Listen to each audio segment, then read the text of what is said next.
The Entrepreneurial Journey Podcast. We're talking business and building a culture that's kick-ass.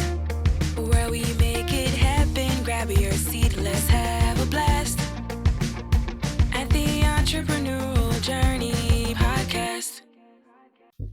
Hello and welcome to the Entrepreneurial Journey Podcast. Today I have Nicki Mawby with me. Hello, Nicki. How are you? I'm good, thank you. I'm good. How are you? Yeah, really well, thank you. Right, Nicki described when I said to her, what's your job title? She went, well, dog's body, head of HR person, people person. So things to do with people and HR. Tell us about your business. First of all, what's it called? Yeah, so the business is called HR Your Business Matters. And simply put, we support business owners, typically of small businesses, with everything and anything to do with their people. So it could be from recruitment and onboarding all the way through to performance management and development, all the way through to exit. So everything and anything is the easiest way of wrapping it together. Brilliant. Love it. Now, you've been going for quite a while, haven't you? Yeah, since 2015. Yeah, absolutely. So there's a little bit of a story around the business journey. So okay. I was employed as a field-based HR or people practitioner, and very, very focused, Rebecca, on I knew exactly what age I was going to be when I was a HR director. I had everything all very nicely plotted out, and then discovered that I was pregnant. And I was expecting my little girl, Evie, who is now 7. So having consulted on the side for a couple of years, as well as working full time, I thought, actually, do you know what? If I am going to take the step into self-employment, then now is the time to do it. So I actually started the business while I was on maternity leave with Evie. And at the time thought I would have that a handful of really nice clients, that work-life balance. Is that your little doggy in the background? I can hear. It's my dogs. Honestly, it always happens. They're outside playing because it's a really nice day. The minute I start recording, they play up. I'm going to press pause. Hang on. Okay, the dogs are outside now. We can carry on. So you find yourself pregnant, yes, and think, oh, okay, I better start a business anyway. Yep. So I started my level 7 CIPD study in the September of 2014. I found out I was expecting in January 2015. So thought, wow, okay. So Evie came along at the beginning of September, and then a week later, I started back on my year 2, because I thought, well, actually, if I hold off for another year, I'm going to be back in work, and I'm going to have a 1-year-old, as well as the study. So actually, whilst I was on maternity leave, I finished my year 2 of my level 7, and decided to start the business at the same time. So. Right. So new baby, first child, still studying, and starting a business. Yes. Yeah, pretty much. Pretty much that's how it went. Okay. Well done for still being here and looking relatively sane, can I say? I think it's just the makeup. That's a lot on your plate. You clearly have not only survived, but you've thrived, because you have a really loyal client base, don't you? Yeah, absolutely. So when I first started out, I had this maybe naivety, some might say, around having a handful of fantastic clients and having somewhat of a amazing work-life balance, as we all strive for. And then within 6 to 12 months, I was probably busier than I ever had been working corporately. And that's literally, I always say that I'm very fortunate to be in the right place at the right time. And we've naturally grown year on year to the place now where we've got kind of over 60 retained clients, and I'm a team of 8, and services expanding from our core HR services onto standalone recruitment services, and also training and development. So I also teach CIPD and leadership qualifications alongside the business, but found more and more clients coming to us wanting that operational people management training. So whether people have been promoted or actually business owners who are amazing at the services and products that they provide, but maybe don't have the experience or the confidence in managing a team. So that side of the business, as well as recruitment and HR, is just really, really grown year on year. Brilliant. I think that's amazing and much needed because, one of the reasons we're talking is because one of your team members got in touch with me and said, look, can we partner up with training? And I said, I don't know yet. And the reason why I said I don't know yet is because we were busy setting up our joint venture in the States and doing a million other things. However, we will talk about that at some point, Nicki, definitely, because I think there are synergies there. Absolutely. So let's talk about your business a little bit more.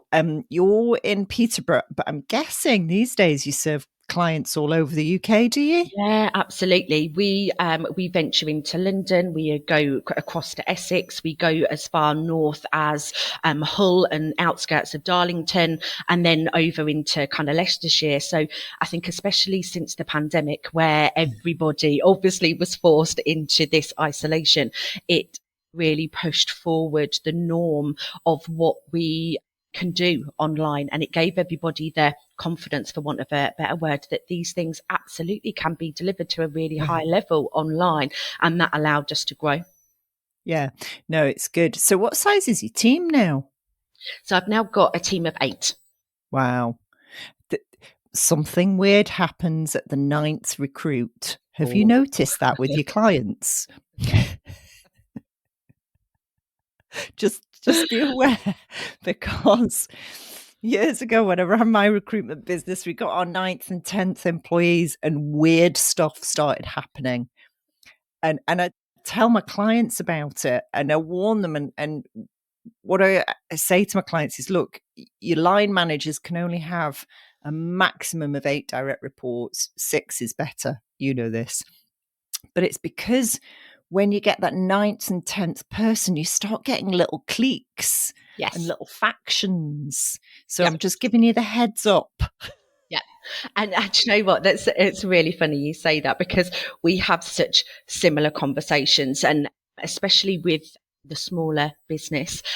I think I might actually say it in my sleep, because I say it that often around recruiting, and it's all around, having the right person in the right place with the right skills and behaviours and knowledge. But more often than not, we're really, really focused on recruiting people with the right behaviours. Yeah. The whole team is built from people that I've met and I've spent time with, and the recruitment process looks and feels very different to what people might associate a typical recruitment process, because I'm fortunate in a way that from a HR perspective, I can teach most of what is required, absolutely, but I can't teach somebody to fit in with my team, to fit with my clients. And it's all around behaviours and personalities, absolutely, every time.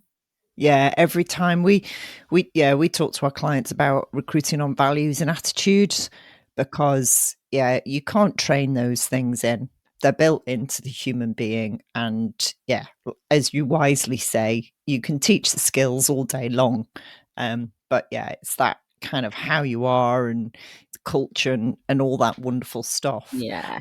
Now, I'm going to pick up on something, because you wrote something on LinkedIn, it might have been this week or last week, about somebody not being very nice about you. And I actually want to broaden that out to boundaries, because I've had a few challenges this week where people are testing my boundaries in terms of what we will and won't do in terms of our delivery. And it's something that I think a lot of growing businesses really struggle with. And I'm curious to know what your advice is, because you've been doing this for a long time now. What are no-goes for you, and where are your boundaries in terms of things like, I don't know, refunds or somebody not being happy or that kind of thing? Advice would be well received. So I think my mind goes to a couple of different points. I think when we start out in business, it's very, very easy to say yes to everything and anything. And then it's really, really hard then to introduce boundaries and those expectations. So as much as possible, try and introduce them. If I gave advice to somebody, it would be to introduce them. Now, as a people consultancy, we don't niche in regards to the types of business owner or businesses we support. We tend to niche in a numbers. So from startup up to around 50, 60, but we go across different industries. But it's around having those expectations very clearly defined as soon as possible. What are the requirements? What can we deliver and what can't we deliver? And it's about not trying to be everything to everyone. It's about going, actually, I'm an expert. I'm very good at delivering X, Y, Z. But I love connecting people. I'm obsessed with connecting people. And I've got such a network of HR practitioners and people practitioners that are bloody awesome. And I'm quite happy, so many of my clients know what me and the team are great at, but it's about going, actually, I want to connect you to this person because I know that that's their thing. They can absolutely deliver. And I think clients really respect that. It's not about saying yes to everything and anything. It's about being clear about what you want to deliver. And as a business owner, what do I want to deliver and what do I get satisfaction from and what motivates me in my delivery? And it's staying as true to that as possible. Yeah. The other point going around boundaries and doing something different. So I mentioned earlier that we provide recruitment services. Now, typical recruitment services, and I don't want to offend anyone, is typically a percentage based on salary.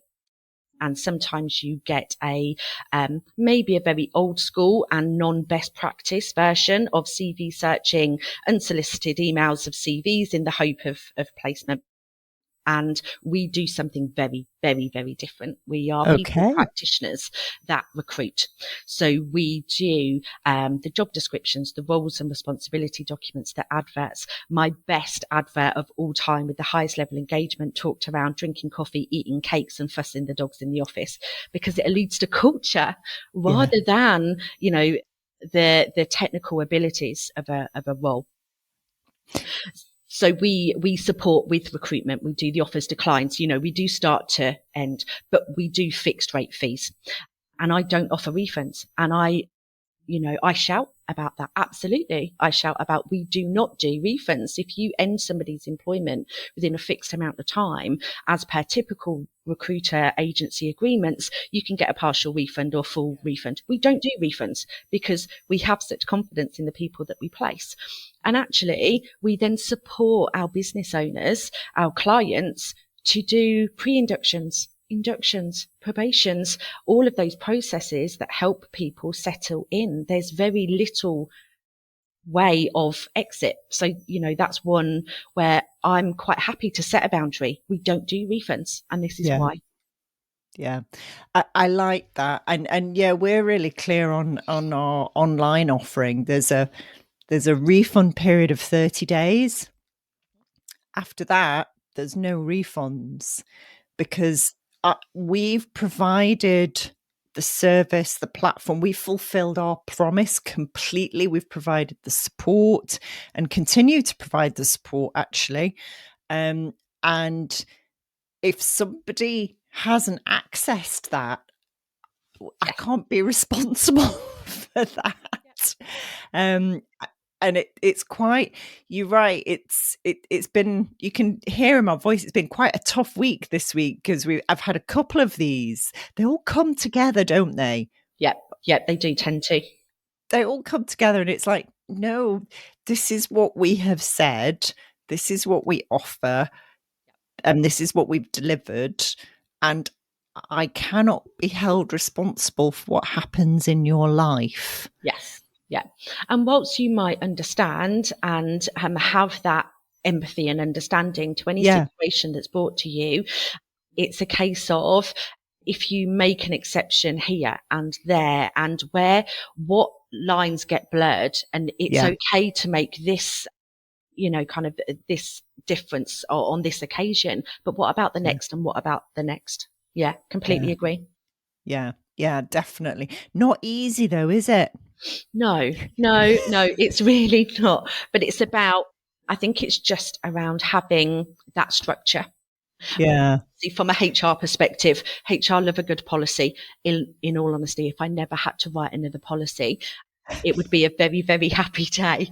I would much rather develop people to have great communication. So actually the policies were redundant as such. But from a business perspective, to have those terms and conditions really clear and mapped out from the get-go does give you an element of reliance. These are the terms and conditions. These are why they're in place. And you can hold yourself accountable, I suppose, for maybe want of a better description, to those terms and conditions. They're what works for you and the business, and probably 99% of your clients that engage in services. And it's hard if you start making allowances.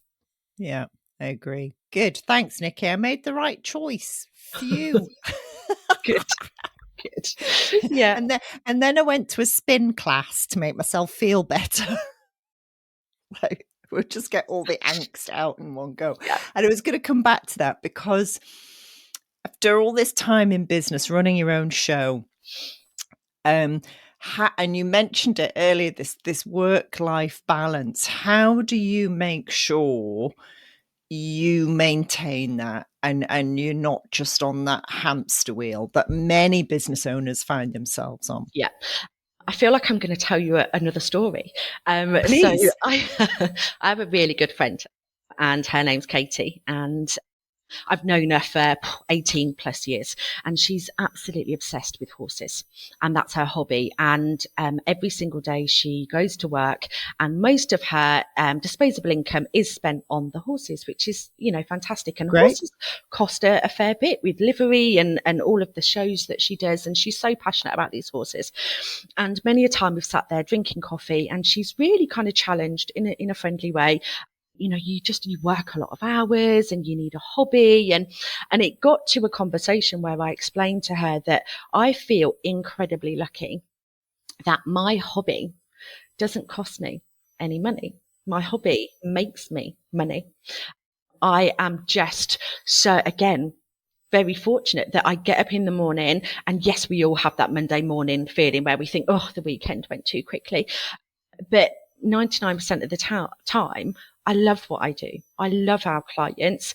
There's nothing about what we do, how the business is built, and what we deliver that I don't need a hobby, because I'm so engaged and motivated by what we do. I'm not particularly a soaps person. I can't remember how many years ago was the last episode of Coronation Street or whatever I watched. I don't like reality TV, those types of things. So I would much rather invest my time in that self-development or professional or personal development. So just last week, obviously, that we've been playing email table tennis, trying to sort out availability. It's been great. But last week I wasn't available because I was in Marrakesh. And I know.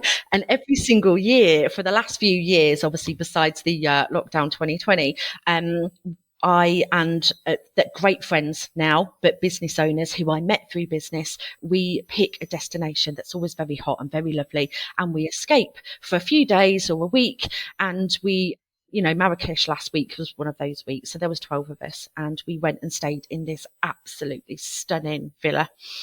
We had 2 work sessions a day, and it was all around working on the business instead of in it. And I think the biggest pain point from my client base and people that I talk to is around that balance, not of kind of work balance, but working in the balance in the business and on the business. So me being able to go to Marrakesh, knowing that the team are set up and they're delivering amazing services, to allow me to go and spend time on the business, thinking around what new services we're bringing in, what services need to change, what does the next 1 to 2 to 3 years look like, and then come back. That's how I explain that work-life balance as people typically see it. Yeah. To some, I may work a little bit more than the typical 9 till 5. Absolutely. It's because I love what I do. I want to do it rather than have to. And I also get to, go for weeks away and bits and pieces in the sun while still being paid and working on the business. So, yeah. And that's true balance, I think, where the life is integrated in with the downtime. and it's so important. We had our first, because I got a non-exec chair last year, and we had our first sort of vision day this year, and we had it in my little garden room at my house. But next year, I think we might go to Spain. Absolutely do it. Absolutely do it. It's amazing. Yeah. Because actually, all joking aside, you'll get much better ideas in a completely different place. You certainly won't get those great ideas in a stuffy old boardroom. No. You'll get them when the place is inspirational. Even the light is, generating all that vitamin D and that feel-good factor. And no doubt the food was amazing. The food was absolutely amazing. Yeah, it was really, really nice. And just from what you said about kind of different perspectives and a different environment. So right from the get-go of starting out in business, it was actually one of my best friends who had been trying to encourage me into self-employment for a long time. And one of the first individuals I spoke to when I found out I was expecting Evie.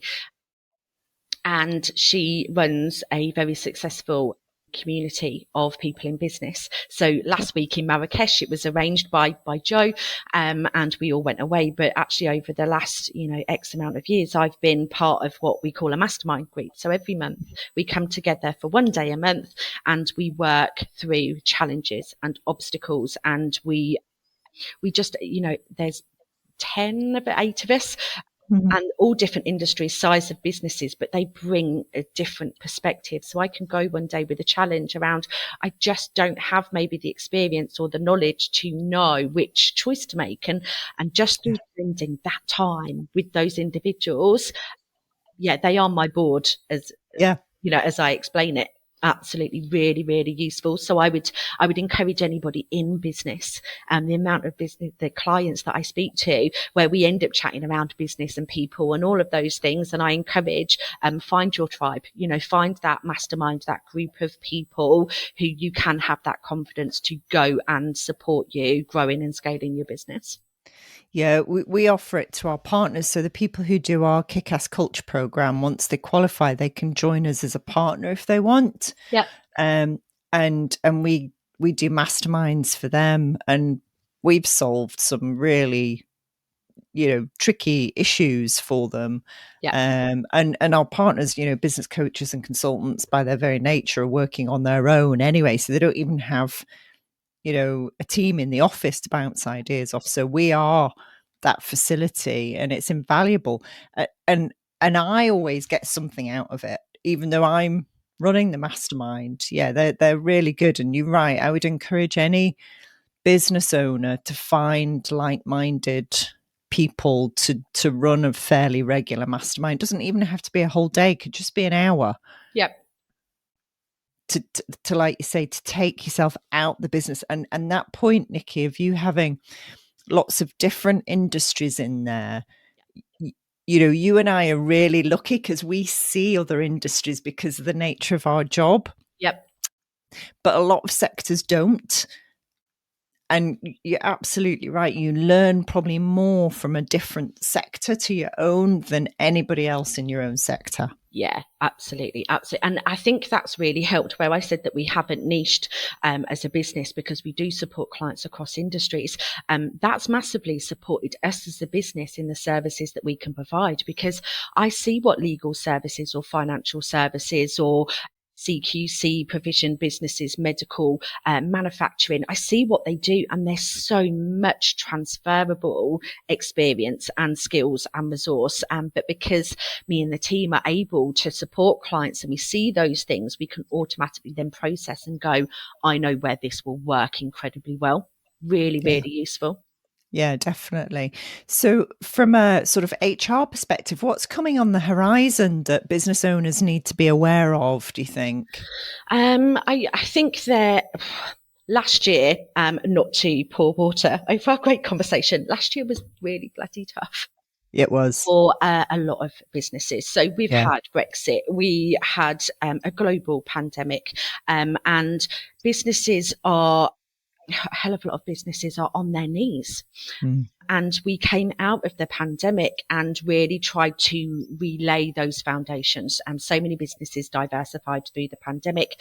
They used all of their resources. There's no more kind of arsenal left. It's about rebuilding it. And then all of a sudden, they're moving into this cost of living crisis, however people want to wrap it up. So last year was hard for a lot of businesses with redundancies and restructures and just reshaping what they do and how they do it. And as a result, the impact that it had on their teams. And it's not just around the people that exit through the likes of redundancy, it's the people that remain within the business culturally. Yeah. That can be really, really hard. Organizations who had to go fully remote working, which was not the norm before pandemic, are now facing these cultural challenges where the workforce have proven maybe that they can work from home and productivity is at a level. But now are organisations wanting people to come back to the office? And if so, what does that look like from a contractual point of view or a best practice point of view? What do businesses have and what do they not have to allow for that? Culturally, that's a really big thing. If there isn't mutual agreement to return to the office, so we're facing lots of those types of conversations and lots of those challenges. It's a candidate market for recruitment. So salaries are being pushed. But again, back to those conversations we're having with clients, it has not been for a long time, been solely around salary. It's around that work-life balance. It's around recognition. It's around reward. It's around, all of those things. So that's the biggest fundamental change, rather than, yes, there are legislation changes that are being discussed and proposed, and they will come in, which will impact different industries more so than others. But my biggest focus, along with the team for our clients, is around re-establishing the foundations, making sure from a compliance point of view, we're absolutely where we need to be with what we've got. There's never any harm in sense checking. There was the Good Working Plan that came about, or an element of it came about in early 2020. But because of everything that happened, we're still onboarding new clients and seeing that those contractual changes as part of the Good Working Plan haven't been implemented. So sometimes it's about going back to basics, reviewing exactly where we are, resetting those foundations, and then building from there culturally. Yeah. Yeah, so many businesses have been through an existential crisis. In fact, probably more than one existential crisis, haven't they? And last year was a very, very tough year. Even for my clients who were phenomenally busy, you talk about professional services, legal services, a lot of them were just absolutely flat out. And now they're just catching their breath. I'm aware that some of the merger and acquisition deals in London are slowing down. So, the lawyers are slowing down a little bit. So people are having a bit of breathing space. And others, as you rightly say, have just seen their businesses disintegrate before them and are having to rebuild. How has that impacted your business and you personally, Nicki? Yeah. So I refer to it as different lockdown stages. To lockdown one. So we knew pretty much that we were going to lock down. It was a case of when, not if. So I remember talking to the team and putting this plan together the week before we locked down. So we kind of split the office up. We made sure that everybody had everything set up from home if it happened. And very fortunately, it was all in place for the next week when we did actually lock down. So operationally, we were set.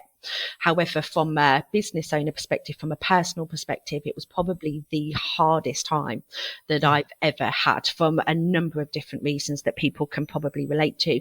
Obviously, I was forced to be at home.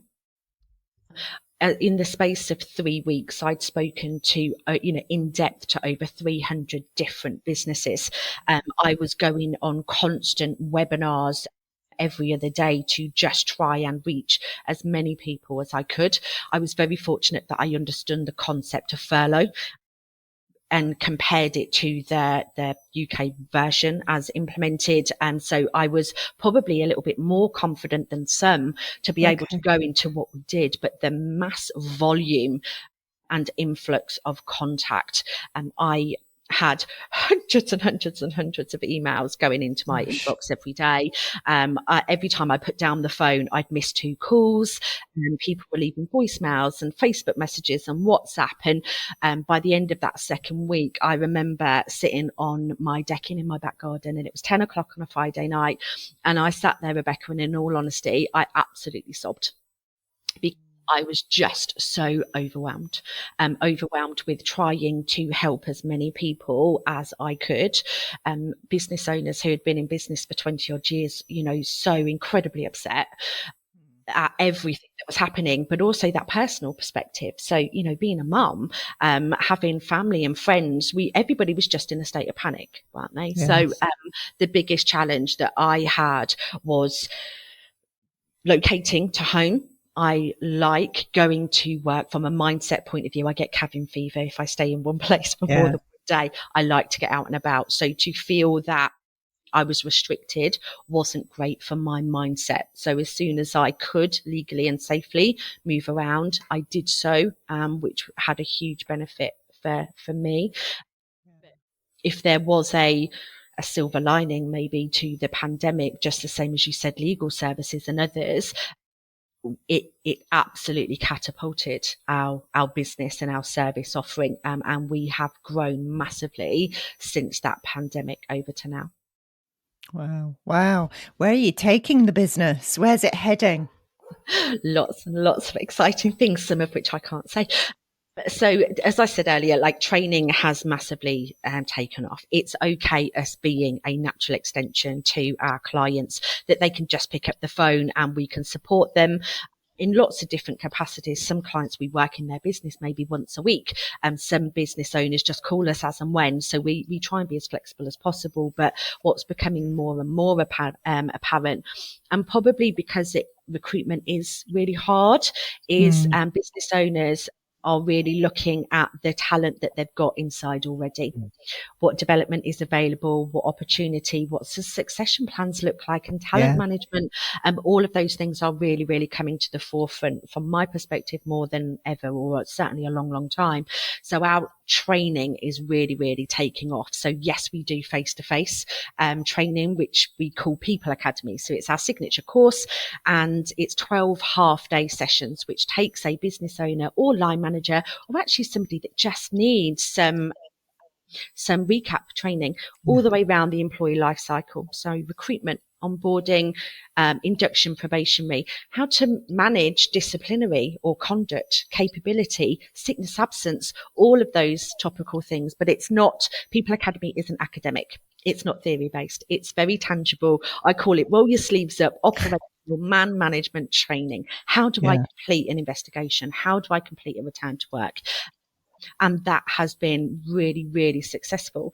But from a location point of view, there is only so long people can travel to our training centres. So although we do offer it in-house for businesses, we have lots of opportunity open to us in regards to taking People Academy to a much wider audience, including our online course provision and a signature online course. So that's really exciting for the business, and will continue to grow over the next year. And it's probably more so my focus because I've got such a strong HR team driving HR services.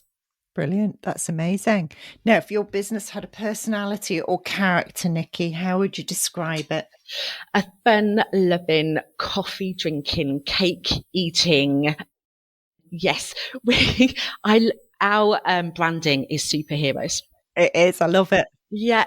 So I was very, very clear in my mind when I started out that I didn't want to be perceived as that typical HR professional, that one that's pink and fluffy and doesn't really, make a decision, or on the flip, that black and white, hide behind a policy. Me and the team are nothing like that. We laugh a lot and we have big personalities. We get our clients, but actually the feedback time and time again is that they love that exact thing about us. They know that they can ring us and say what they want openly, honesty, without hiding anything. And I think that's one of the biggest things that's led to our business growth in that we deliver a really, really great service, but we do it in a unique way. Yeah. That's worth its weight in gold, because if I know business owners, by the time they're phoning you, they're at the end of their tether with somebody or a situation. And I can imagine the conversations and how do I get rid of this bloody boo? Well, Yeah. okay. That might happen on occasion. It absolutely might. But you From know time what, to time. actually, that really makes me smile, because normally we are introduced to a new client who is having one of those moments, Yeah. who absolutely has wanted to do the right thing.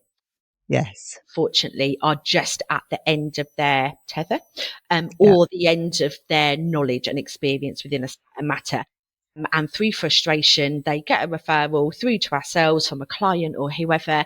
And it is one of those, they've done this and this and this and this, and they're already in a hole.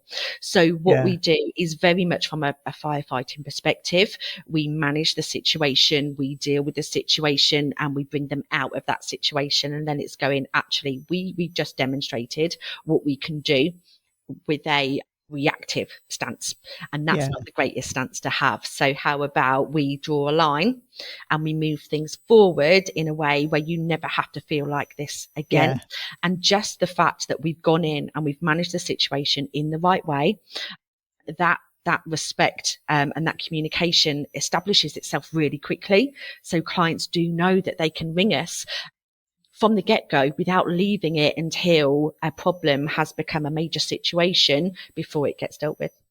Brilliant. Worth its weight in absolute gold. Wonderful. We do love our clients and some of the conversations that come up. Yeah, I can imagine.